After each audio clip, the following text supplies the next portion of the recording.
दोस्तों, स्वागत है आपका अपने YouTube चैनल डी के अध्ययन में।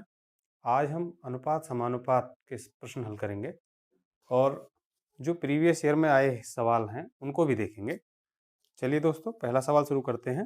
पहला सवाल है, यदि A अनुपात B 7:9 है और B अनुपात C 3:5 है तो A अनुपात B अनुपात C क्या होगा, ये बताना है। पहला सवाल है, A अनुपात B 7:9 है जबकि B अनुपात C 3:5 है तो A अनुपात B अनुपात C क्या होगा? A अनुपात B अनुपात C, ये आपसे पूछा है। कैसे हल करेंगे देखिए। आप पहले इसको रखें 7:9, उसके बाद जो कॉमन है बीच में, जैसे कि AB और BC, तो AB में जहां B से शुरू होगा वहीं से, जैसे कि ABC, तो हमने AB रख लिया। अब हमें किसको रखना है? BC को रखना है। तो B और C कौन है? 3:5। हल करेंगे। 9 पंजे 45, 9 तिया 27 और 7 तिया 21। अब ये जिससे कट सकता है उसको उससे काट सकते हैं। 3 से काट लेते हैं इसे। 3 7 21, 3 9 27 और 3 से 15 तिया 45। ये हमारा आंसर होगा। इसके लिए आप डायरेक्ट भी हल कर सकते हैं। कैसे? देखो, मैंने अभी भी बताई कि B वो संख्या है जो कॉमन है, दोनों में कॉमन है। तो उस कॉमन वाली संख्या को आप 1 बना लीजिए, बस सारा रेशियो बैलेंस हो जाएगा। जब A B में B आता है, यानी B के लिए यहाँ 9 है, जबकि यहाँ पर B के लिए 3 है, तो B को 9 ही होना चाहिए, या तो दोनों अलग अलग हैं। तो इसको 9 बनाने के लिए हम क्या करते हैं, इसमें 3 से गुणा कर देते हैं पूरे में। तो अब ये सीधा बराबर हो गया। अब आप सीधे A अनुपात B अनुपात C लिख सकते हैं। A अनुपात B अनुपात C बराबर, यहाँ पर देखो इसमें किसी से मल्टीप्लाई नहीं है, तो 7 A की जगह पर, B की जगह पर 9, यहाँ भी B की जगह पर 9 जो कि ले लिया हमने, इसमें मल्टीप्लाई करेंगे तो 5 तिया 15 है। तो देखो यही आंसर आ गया। तो इससे हम डायरेक्ट आंसर निकाल सकते हैं। ठीक है, अगला सवाल देखते हैं इसे।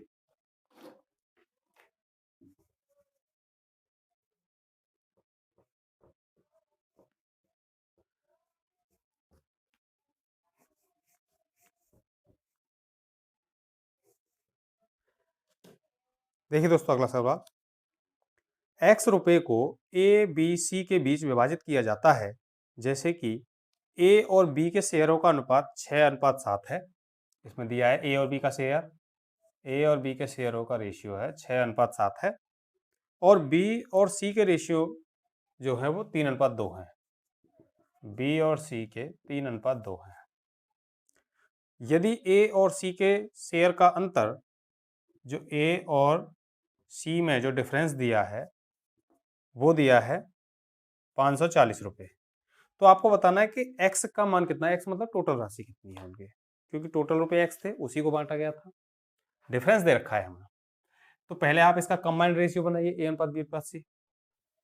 अब आप या तो वो क्रॉस करके बना सकते हैं, ऐसे ऐसे ऐसे करके, नहीं तो आप क्या करें, मैंने अभी दूसरा मेथड बताया था कि आप जो दोनों में कॉमन हो आप उस वैल्यू को सेम बना लीजिए। इधर 7 है, इधर 3 है, 7 3 अलग अलग हैं। आप क्या करो, दोनों को 21 21 बना लो। तो क्या करना, 3 का इधर मल्टीप्लाई कर देते हैं पूरे में, और 7 का इधर मल्टीप्लाई कर देते हैं पूरे में। फिर ABC आप कॉमन लिखते चले जाते हैं। A की जगह पर कितना आएगा, देखो 6 तिया 18 रेशियो। B की जगह पर कितना आएगा, 3 7 21, यहाँ भी 7 तिया 21, एक ही बात है, एक बार ले लिया हमने। C की जगह कितना आएगा, 14। ठीक, A B C की वैल्यू आ गई हमारे पास। अच्छा, अब उसमें दिया है कि A और C का जो डिफरेंस है वो 540 है। इसमें A और C यूनिट में कितना डिफरेंस आ रहा है, देखो 18 14 में 4 का अंतर है, यानी कि 4 यूनिट का फर्क है। तो हम ये कह सकते हैं कि 4 यूनिट जो बराबर है वो 540 के बराबर है। हमें पूछा टोटल राशि कितनी है, टोटल टोटल कितना है, ये टोटल है 14 और 21, ये है आपका टोटल 53 यूनिट। तो हमें 1 यूनिट का मान निकाल लेते हैं पहले। 540/4, 4 एकम 4, 14 में फिर देंगे साहब 4 तिया 12, 2 4 पंजे 20, 135 बार।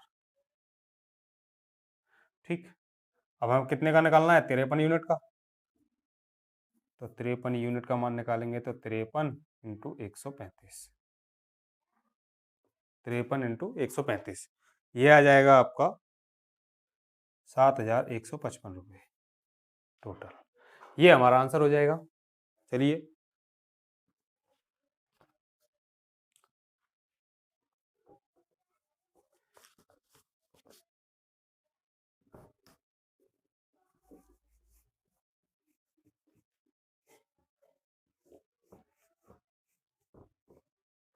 अगला सवाल है, 33,630 रुपये को एबीसी के बीच इस प्रकार से बांटा गया है कि ए और बी की राशि का अनुपात 3:7 है। ए और बी की राशि का अनुपात 3:7 है, जबकि बी और सी का अनुपात 6:5 है। बी और सी का 6:5 है। और रुपए टोटल कितने हैं जिनको बांटना है? वो है 33,630 रुपये। ये टोटल अमाउंट है। तो इसमें बी को कितना हिस्सा मिलेगा ये बताना है। बी को मिलने वाला हिस्सा क्या करते हैं देखो, फिर से भी कंबाइंड रेशियो बनाओ। ए बी सी 3 7, इधर 6 5, 7 पंजे 35, 7 छः 42 और 3 छः 18। किसी से कट सकते हैं? नहीं कट सकते। ठीक, तो ये हमारा रेशियो आ गया। अब इसमें क्या दिया है? टोटल वैल्यू दी है। अब ये टोटल वैल्यू कितनी हो रही है ये देखिए, बताइए टोटल कितने हुए। ये टोटल हुए 5 और 2 7 और 8 15, 1 और 4 3 7 8 1 9, 95। 95 यूनिट की वैल्यू दे रखी है हमें 33,630। तो इससे निकालो कितने का हमें बी का मान निकालना है, 42 यूनिट का, यानी कि पहले तो एक यूनिट का मान निकालिए कितना आएगा। इसको काट लेते हैं 5 से, 19 से कट जाएगा क्या? 19 से 5 बार, 19 से कम 19, 19 दूनी 38, ये हुए आपके 14 146, 19 सत्ते 133 और ये बचे 13, फिर 19 सत्ते 133 जीरो 1770। फिर और काट दीजिए 5 से, 5 या 15, 2 27 55 25, 5 चौक 20, 354। तो एक यूनिट की वैल्यू आ गई 354। निकालना कितने का? 42 यूनिट का। तो 42 यूनिट का निकालना है तो 354 गुणा 42। तो लास्ट यूनिट डिजिट कितनी आएगी? 4 दूनी 8। तो ऑप्शन ए 14,668 ये हमारा आंसर हो जाएगा। 14,868, सॉरी, ऑप्शन ए में 14,868 ये हमारा आंसर हो जाएगा। ठीक है, चलिए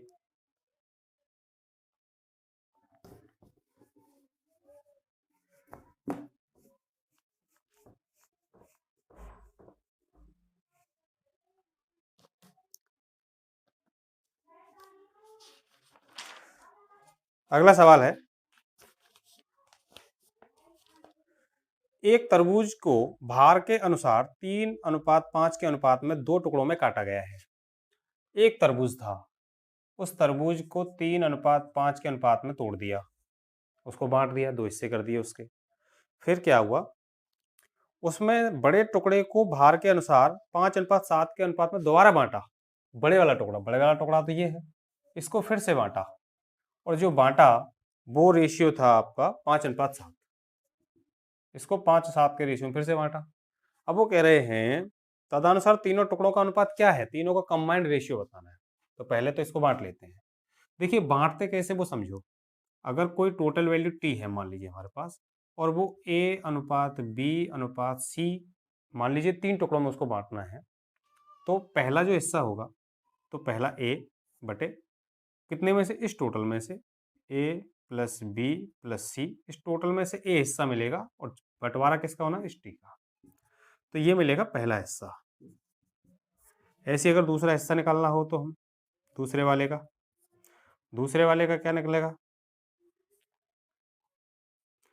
ऊपर आएगा बी, वो भी इन्हीं में से ए प्लस बी प्लस सी, ए प्लस बी प्लस सी में से कितना हिस्सा, 20 हिस्सा मिलेगा टोटल अमाउंट का, ठीक है।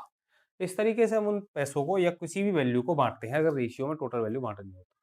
सेम ऐसे ही कि ये मान के चलिए कि ये इनके लिए टोटल है और इसको इन रेशियो में बांटना है 2 में, इस तरीके से। तो क्या करना पड़ेगा, इसमें से 5, नीचे टोटल कितने में से 12 में से किसको बांटना है, 5 को, तो ये पहला हिस्सा बनेगा। ऐसे इधर इधर 7, कितने में से, 5 7 12 में से किसको बांटना है, 5 को। इस तरीके से हम इसको बांट कर लिख सकते हैं। तो हमारे दो हिस्से कौन से बने फिर, ये बना 25/12 और ये बना 35/12। अब ये कह रहे हैं कि एक हिस्सा तो ये है ही है, लेकिन ये वाला हिस्सा आपको ये नहीं लेना, इसके दो जो टुकड़े हुए हैं, इसका और इसका और इसका, इन तीनों का जो है ए अनुपात, मतलब टोटल तीनों का अनुपात बताना है कि तीनों टुकड़े जो हुए हैं उनका अनुपात क्या होगा। देखिए, तो 3:25/12 अनुपात 35/12। जब रेशियो होता है तो उसमें इस बटे की वैल्यू को नहीं छोड़ते, आप क्या करें, इस वैल्यू को इधर गुणा कर दें, तो क्या आ जाएगा, 12×36/25/35। ये हमारा आंसर बन जाएगा, तीनों टुकड़ों का आंसर, ठीक है। चलिए आगे देखते हैं अगला सवाल।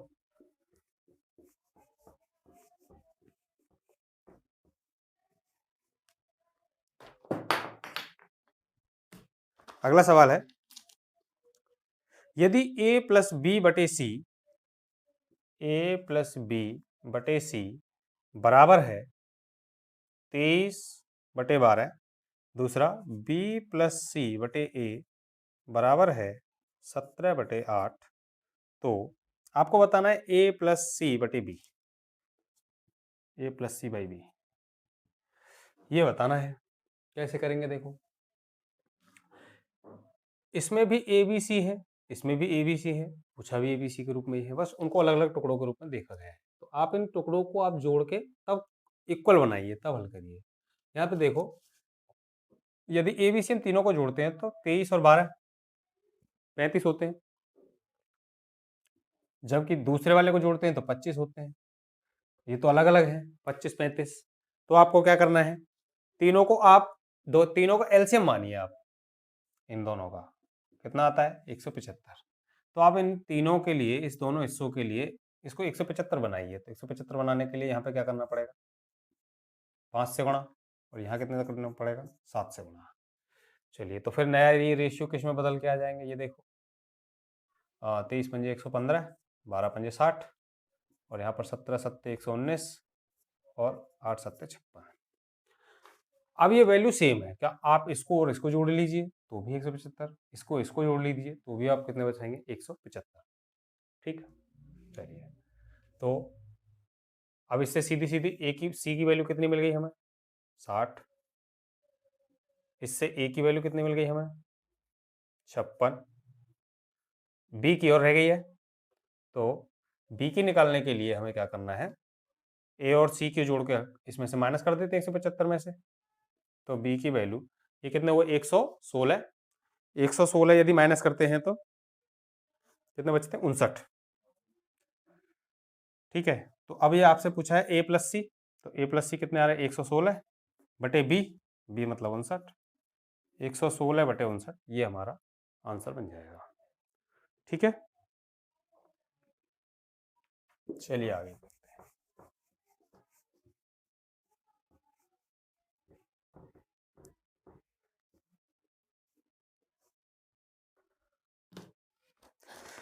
अगला सवाल है, यदि a प्लस बी अनुपात b प्लस सी अनुपात c प्लस a बराबर 6:7:8 है, a plus b ratio b plus c ratio c plus a बराबर है 6:7:8, 6 7 और 8 के अनुपात में है।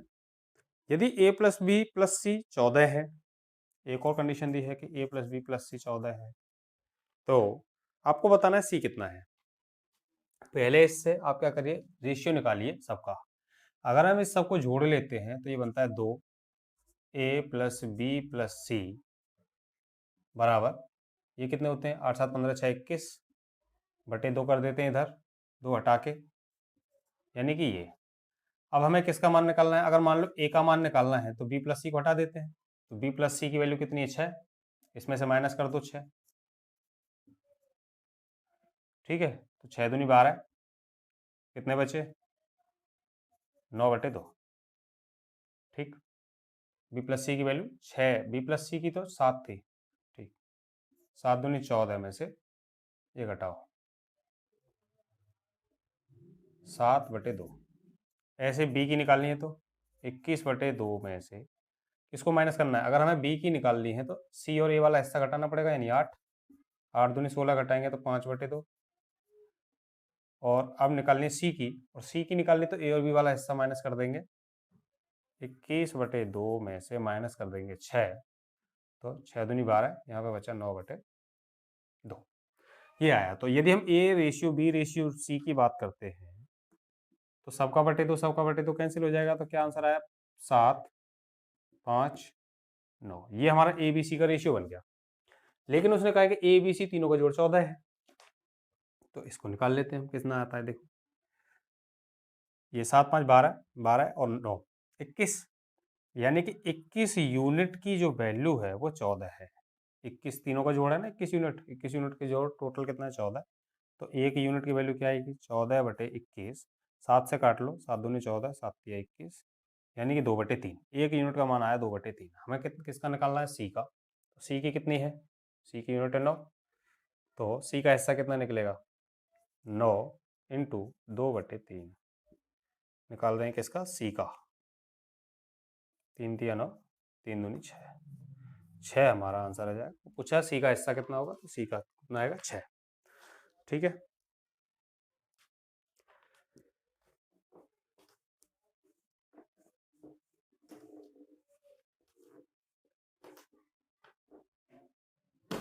अगला सवाल देखिए, अगला सवाल भी सेम ऐसा ही है। इसमें दिया है यदि a प्लस बी अनुपात b प्लस सी अनुपात c प्लस ए 5 अनुपात 7 अनुपात 6 के अनुपात में है, a plus B, b plus C और c प्लस ए 5 अनुपात 7 अनुपात 6 के अनुपात में है, तो और दूसरा कंडीशन दिया है इसने 2a minus 3b plus 4c, इसकी वैल्यू 66 है, 66 दे रखी है, तो आपसे पूछा है c की वैल्यू क्या होगी, फिर से वही c का मान पूछा है। अब इसका रेशियो डायरेक्ट निकालिए, अब कैसे निकालेंगे, देखो a बराबर पहले इन जोड़ के आधा होना चाहिए, ये कितना हुआ 7 5 12, 12 6 18 के आधे 9, 9 में से अगर हमें a का मान निकालना है तो किसका हटाना चाहिए, फिर b और c का, तभी a आएगा, b और c मतलब 7 हटाना चाहिए, तो 9 में से 7 गए तो 2, b का निकालना है तो टोटल ए बी सी 9 है ना, उसी में से घटा रहे हैं हम। अगर हम ए का निकालना चाह रहे हैं तो बी और सी घटाएंगे, बी निकालना चाह रहे हैं तो इसको घटाएंगे, तो बी का निकालना चाह रहे हैं तो ए और सी घटाइए, ए और सी कहाँ है, ए और सी इसमें, यानी 6 घटाओ, 9 में से 6 गए 3, सी निकालना है तो ए और बी को हटाइए, ए और बी का मान कितना है 5, तो 9 में से 5 गए कितने बचे 4। इस तरीके से हम इसके डायरेक्ट रेशियो निकाल लिए ए बी सी के। उसमें ये कहा है कि इन तीनों का यूनिट इतना है, तो इसमें वैल्यू रखें 2, ए की जगह कितना रखें 2, ये यूनिट में चल रहे हैं 3, बी की जगह पे कितना रखें 3, 4 और सी की जगह कितना रखें 4, टोटल कितना हुआ 2 दूनी 4 और 4 चौक 16, 16 और 4 20 में से 9 गए तो 11, 11 यूनिट की वैल्यू कितनी है 66, 11 यूनिट का मान आया 66, तो एक यूनिट का मान कितना है, एक यूनिट की वैल्यू आई 6। पूछा है सी का मान कितना होगा, सी की जबकि कितनी यूनिट है 4, तो 4 यूनिट का मान निकालने के लिए 4 गुणा 6 यानी कि 24 हमारा आंसर होगा, ठीक है। समझ में आ रहे होंगे वैसे आपको सवाल।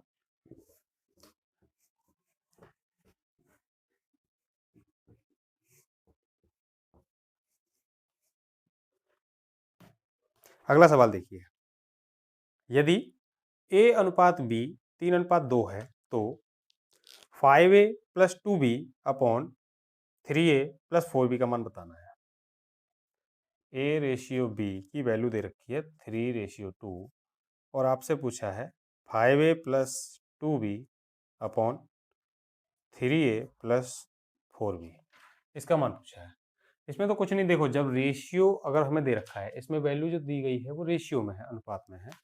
अगर हमें अनुपात ही दे और अनुपात में ही हमसे हल करवाए तो हम सीधे इसमें डायरेक्ट वैल्यू लगा सकते हैं, ए की जगह 3 बी की जगह 2। ठीक है, अगर इसमें मान लो, वैसे तो हम इसको नहीं लगा सकते थे, अगर इसमें अनुपात नहीं होता तो हम नहीं लगा सकते थे इसको। अलग अलग करने के लिए आप एक्स एक्स वाई कुछ भी मान के अलग अलग कर सकते थे, लेकिन वो यहाँ पर एक्स एक्स ऊपर से नीचे से कॉमन लेके कट जाएगा, इसलिए आप ना भी लगाना चाहें डायरेक्ट लगाएं तो भी आंसर हमारा सही आएगा। देखिए इसमें रख देते हैं, तो 5 गुणा ए की जगह पर 3 प्लस 2 गुणा बी की जगह पर 2 बटे, यहाँ रखें 3 इंटू ए की जगह पर 3 प्लस 4 इंटू बी की जगह पर 2। क्या आता है, 5 तिया 15 और 2 दूनी 4, 15 और 4 19 बटे 3 तिया 9 और 4 दूनी 8, 9 और 8 17, 19 बटे 17, ये हमारा करेक्ट आंसर बन जाएगा। ठीक है,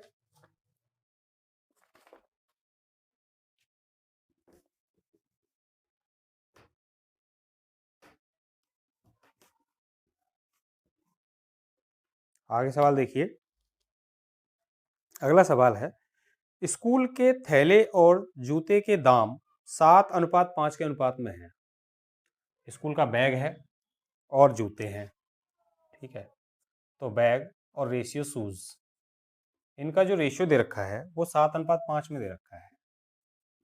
बैग एंड शूज का जो रेशियो है वो 7:5 में है। स्कूल के थैले का दाम जूते के दाम से 200 रुपये ज़्यादा है, यानी बैग का जो दाम है वो शूज से 200 रुपये ज़्यादा है। तो यहाँ पर 200 रुपये जो ज़्यादा है, ठीक है, तो ये जो ज़्यादा या कम ऐसे बोले, इसका मतलब इन दोनों वैल्यू का डिफरेंस होता है। वो अगर बोले कि ए, मान के चलिए जैसे दो व्यक्ति हैं और उन पे कुछ पैसे दिए गए उनको, कि एक को 10 रुपये हैं, एक को 12 रुपये हैं, तो हम ये कह सकते हैं कि जो 12 वाला है उस पर 2 रुपये ज़्यादा है, और हम कह सकते हैं 10 वाला जो है उस पर 12 वाले से 2 रुपये कम है। इसका मतलब डिफरेंस 2 ही है, दोनों ही केस में डिफरेंस 2 है। तो उसमें डिफरेंस ये कह रहा है ज़्यादा है, इसका मतलब इस बात का मतलब ये डिफरेंस है, जबकि यहाँ डिफरेंस कितने यूनिट का है, 2 यूनिट का। यही 2 यूनिट 200 रुपये के बराबर, तो एक यूनिट 100 रुपये के बराबर, एक यूनिट 100 रुपये। अब पूछा है कि बताइए जूते का दाम क्या है, जबकि जूता यानी शूज की कितनी यूनिट है, 5, तो हमें कितनी यूनिट का मान निकालना है, 5 यूनिट का। तो 5 गुणा 100 बराबर 500 रुपये उस जूते के दाम। ठीक है, देखिए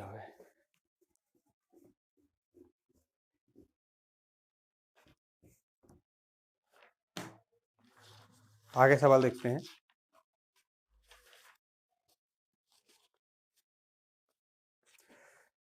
देखिए अगला सवाल है, ए और बी की आय का अनुपात 3:5 है, जबकि उनके व्यय का अनुपात 4:7 है।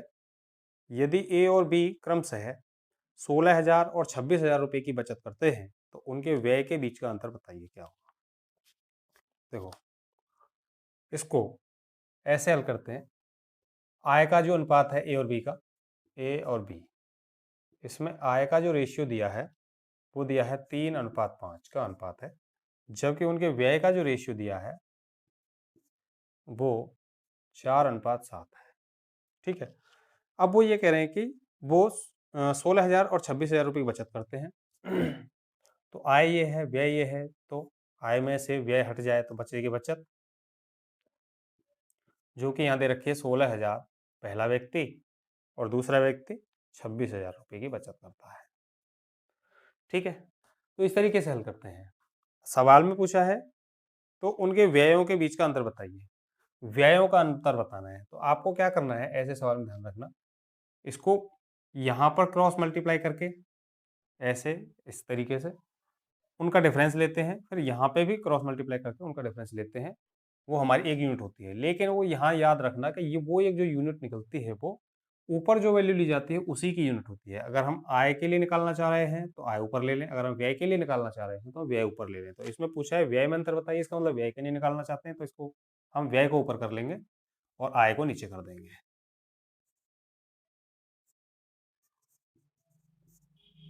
ये हो जाएगा आपका 3:5, जबकि ये हो जाएगा 4:7। अब हल कर लेते हैं इसका इसमें क्रॉस मल्टीप्लाई। 5 चौक 20, 7 या 21, 21 और 20 का अंतर 1 यूनिट बराबर होगा किसके, इसमें 26 या 78 और 16 पंजे 80। 78 और 80 में कितने का अंतर है, 2000 रुपये का। 2000, तो 1 यूनिट की वैल्यू आ गई हमारे पास 2000।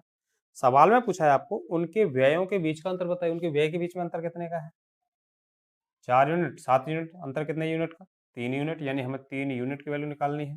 1 यूनिट की वैल्यू 2000, तो 3 यूनिट की वैल्यू 6000। ये हमारा आंसर हो जाएगा। ठीक है दोस्तों, चलिए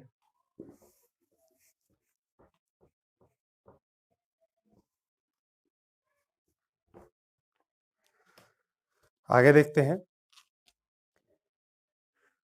पूरे विश्व में भूमि और जल का अनुपात 1:2 है। यदि उत्तरी गोलार्ध में यह अनुपात 2:3 है, तो दक्षिणी गोलार्ध में भूमि और जल का अनुपात बताइए। देखिए, पूरी पृथ्वी पर भूमि और पानी, ये आपका अनुपात हो गया 1:2। जबकि पृथ्वी को इस तरीके से देख रहे हैं, तो इसने कहा है कि जबकि इसके उत्तरी गोलार्ध में यानी ऊपर वाले हिस्से में वही भूमि पानी 2:3 के अनुपात में है, जबकि निचले हिस्से में आपको भूमि पानी का रेशियो बताना है। ये सवाल है। देखो, इसमें आप पहले तो इनके रेशियो बराबर करिए। 2 और 1 3 टोटल हुआ, भूमि और पानी सब मिला के कितना है, 3 यूनिट।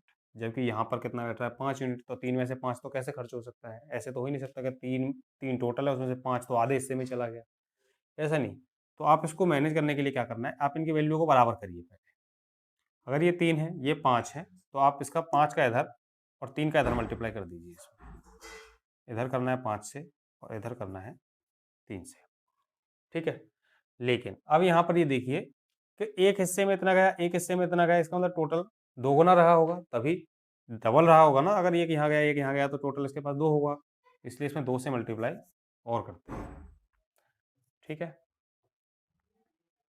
तो अब ये कितना बना नया रेशियो भूमि पानी का, हम यहाँ लिख देते हैं भूमि पानी का। इसमें नया रेशियो बना 10 एकम 10 और 10 दूनी 20। ठीक है, जबकि इस हिस्से में कितना बन गया, 3 दूनी 6। आप ऐसे बांट सकते हैं अलग अलग। पहले हिस्से में आधे हिस्से में कितना बन गया, 3 दूनी 6 रेशियो 3 तिया 9। तो दूसरे आधे हिस्से में कितना बचा होगा, देखो 10 टोटल था, 6 इसके पास चला गया तो 4 बचा होगा। 20 टोटल था, 9 इसके पास चला गया तो 11 इधर बचा होगा। इसका मतलब जो बचे हुए भूमि पानी है दक्षिणी गोलार्ध में, उसमें भूमि पानी का रेशियो कितना आएगा, 4:11 हमारा आंसर आएगा। ठीक है,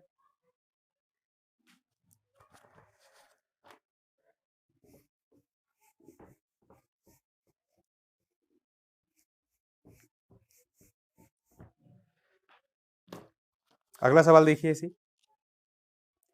लाल और हरे रंग की एक तस्वीर में लाल और हरे रंग का उपयोग 2:3 के अनुपात में किया गया है।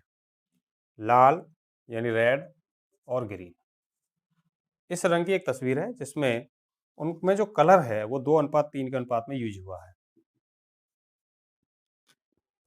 यदि ऊपरी आधे हिस्से में हरा और लाल, इसमें हरा पहले बोला लाल बाद में, तो आप इसको सीधे ही लिख लें, रेड एंड ग्रीन ऊपरी हिस्से में कितना दिया है, 4:5 के रेशियो में दिया है। तो आपको निचले आधे हिस्से में रेड और ग्रीन का रेशियो बताना है। ये सवाल है। फिर से वही एक हिस्सा ये आ गया, अगला हिस्सा में फिर से पूछा है, क्योंकि पूरी तस्वीर तो इस तरीके से है। तो ऊपर ये, नीचे क्या बताना है। इसमें फिर से देखो कितना बन रहा है, 3 और 2 5, जबकि 5 और 4 9। ऐसे हो नहीं सकता कि 5 में से 5 टोटल था जिसमें 9 चला गया तो नीचे तो कुछ भी नहीं बचेगा इस तरीके से, तो और ना ही ऐसे जा सकता है। तो आप इसको बैलेंस करिए, पहले कितना है 5 और यहाँ कितना है 9, तो आप इधर कर दीजिए 9 से गुणा, इधर कर दीजिए आप 5 से गुणा। ठीक है, बराबर हो जाएगा अपोजिट। फिर क्या करना है, अब आप यहाँ देखिए कि एक इधर लगेगा, एक इधर लगेगा। मान लीजिए 1 यूनिट इधर लगी, 1 यूनिट इधर लगी, तो इसका मतलब पूरे में 2 यूनिट खर्च हुआ ना। तो इसमें क्या करना है, हम इसको 2 यूनिट बनाना, पूरा डबल करना है इसका। सिंगल इसके साथ एक मल्टीप्लाई कर सकते हैं, इसके साथ एक कर सकते हैं, इसलिए एक का मल्टीप्लाई नहीं करेंगे, लेकिन इसके साथ 2 का होगा तो वो करना पड़ेगा हमें। तो कितना आएगा, रेड और ग्रीन, नया लिख लेते हैं। 9 दूनी 18 दूनी 36, इसमें 9 दूनी 18 थी 54, ठीक है, इतना हुआ।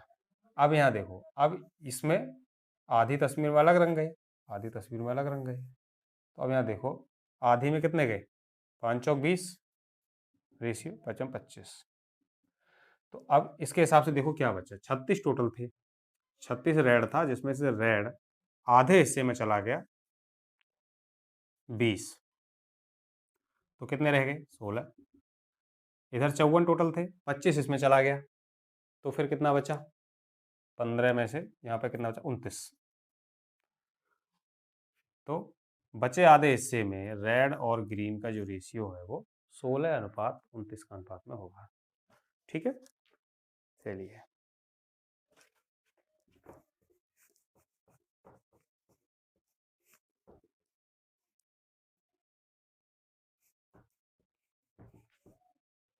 आगे सवाल देखते हैं।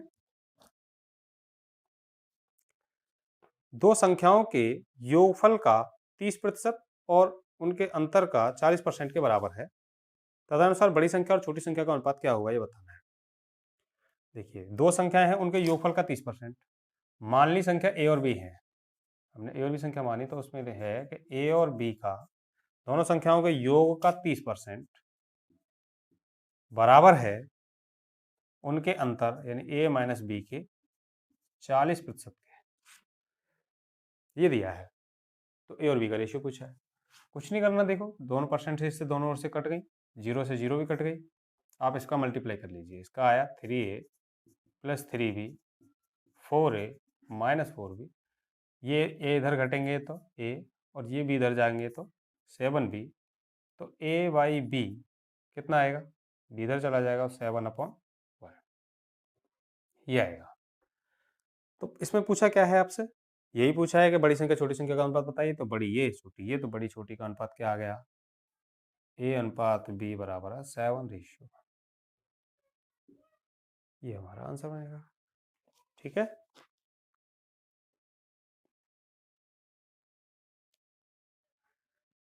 देखिए अगला।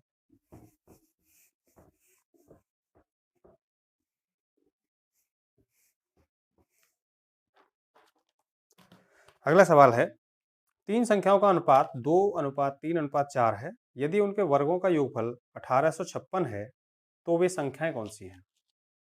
देखिए, तीन संख्याएं जो दे रखी हैं वो 2:3:4 के अनुपात में दे रखी हैं, जबकि उनका योगफल, वर्गों का योगफल, वर्गों का योगफल जो दे रखा है वो है 1856। ठीक है, तो आप जो हमें दे रखा होता है हम रेशियो को उसी हिसाब से यूज करते हैं।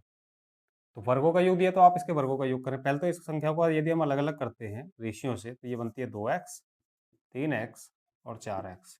अब वर्गों का योग बना उनका, तो इसका वर्ग करेंगे 2 दूनी 4 एक्स स्क्वायर, इसका करेंगे 3 के 9 एक्स स्क्वायर, इसका करेंगे 16 एक्स स्क्वायर बराबर 1856। जोड़ो कितना हुआ, 16 4 20 और 9 29, 29 एक्स स्क्वायर बराबर 1856। ठीक है, 29 से भाग देंगे तब ये कटेगा आपका 29 से 81 बार, एक्स स्क्वायर बराबर 81 देन एक्स बराबर 9। ये एक्स की वैल्यू हमारे पास आ गई। 81 बार नहीं, ये कटेगा आपका, ये आपका 29 की और ये 4 64, ये कटेगा 64 बार। तो एक्स स्क्वायर बराबर 64 देन एक्स बराबर कितना आ गया 8। एक्स की वैल्यू 8 आ गई। पूछा क्या है सवाल में, सवाल में पूछा तो ये संख्याएं कौन सी हैं, मतलब कितनी कितनी है।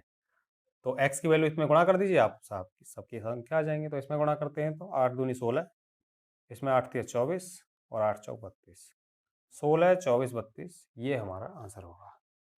ठीक है, चलिए फ्रेंड्स, आज के लिए इतना ही। Thank you.